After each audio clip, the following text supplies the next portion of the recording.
Kagulat World, wala ng preno ang paglipad ni Alexandra Ayala. Habang papalapit ang Wimbledon at habang mas tumitindi ang kompetisyon sa women's tennis, isang Pilipina na naman ang nagpayanig sa international stage. At hindi ito basta panalo lamang. Isa itong pahayag sa buong mundo na si Alex ay hindi na simpleng rising star. Isa na siyang tunay na banta sa kahit sinong kalaban sa tour. Sa quarterfinals ng Lexus Birmingham Open, walang awa niyang tinalo ang Thai rival na si Mananchaya Sawangkaew sa score na 6-3, 6-2.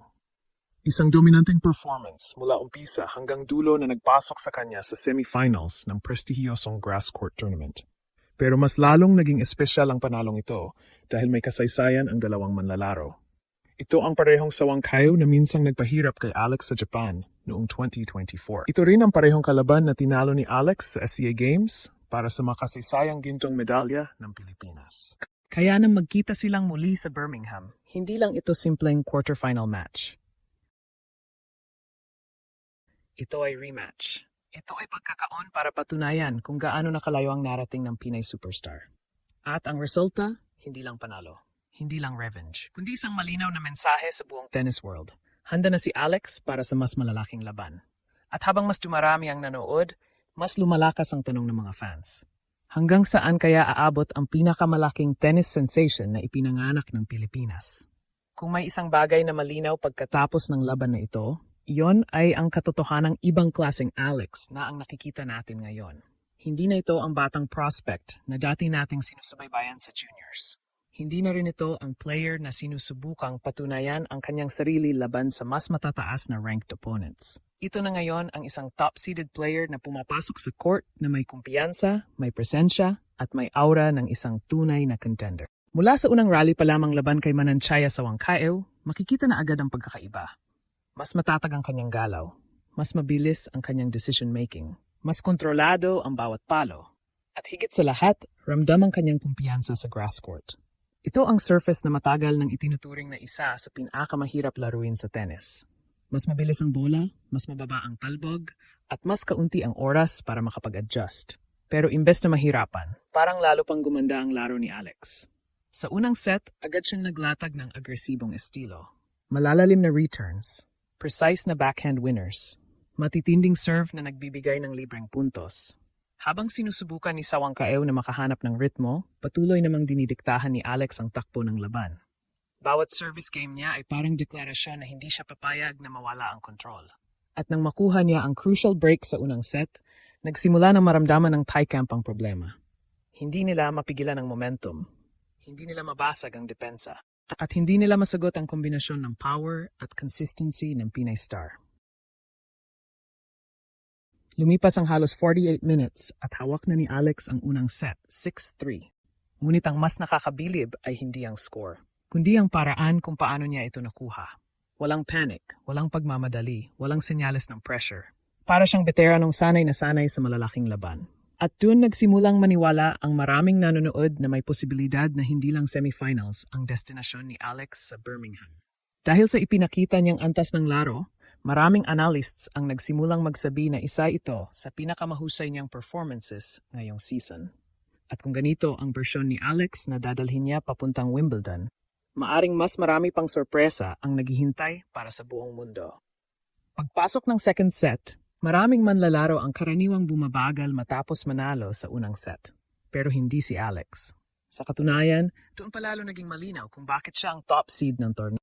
Habang sinusubukan ni Mananchaya Sawangkaew na gumawa ng adjustments, si Alex naman ay parang mas lalong lumakas ang kumpiyansa. Ramdam na ramdam ang kanyang kontrol sa bawat aspeto ng laro. Mula sa baseline exchanges hanggang sa service games, si Alex ang nagdidikta ng tempo. Kapag gusto niyang pabilisin ang rally, napipilitan ng Thai player na sumabay. Kapag gusto naman niyang pahabay ng puntos, kaya niyang kontrolin ang direksyon ng bola gamit ang kanyang napakatalim na backhand. At dito nagsimulang mabuo ang tunay na pagkakaiba ng dalawang manlalaro. Hindi lang lakas, hindi lang bilis, kundi tennis IQ. Maraming beses na alam na agad ni Alex kung saan pupunta ang susunod na tira ng kanyang kalaban. Bago pa man makaposisyon si Sawangkaew, nakahanda na ang sagot ng Pinay star. Parang chess match sa loob ng tennis court. At sa bawat galaw, si Alex ang laging isang hakbang sa unahan. Nang dumating ang crucial stage ng second set, doon tuluyang bumigay ang depensa ng Thai player. Nakakuha si Alex ng napakahalagang break para umabante sa Fort 2. At mula ron, hindi na siya lumingon pa. Ang nakakabilib, hindi siya naglaro para lamang protektahan ang lamang. Nagpatuloy siya sa pag-atake. Nagpatuloy siya sa pagdikta. Nagpatuloy siya sa pagpapakita kung bakit mabilis ang kanyang pag-akyat sa world rankings. Ito ang klase ng mindset na makikita mo lamang sa mga manlalarong gutom sa mas malalaking tagumpay. Dahil kapag marami ng player ng may lamang, nagiging konserbatibo sila. Pero si Alex, mas naging agresibo, mas naging matapang, mas naging mapanganib. At habang papalapit ang dulo ng laban, makikita sa body language ni Sawang Kaeo na naubusan na siya ng sagot. Sa bawat matagumpay na rally ni Alex, mas lumalakas ang sigawan ng mga manood.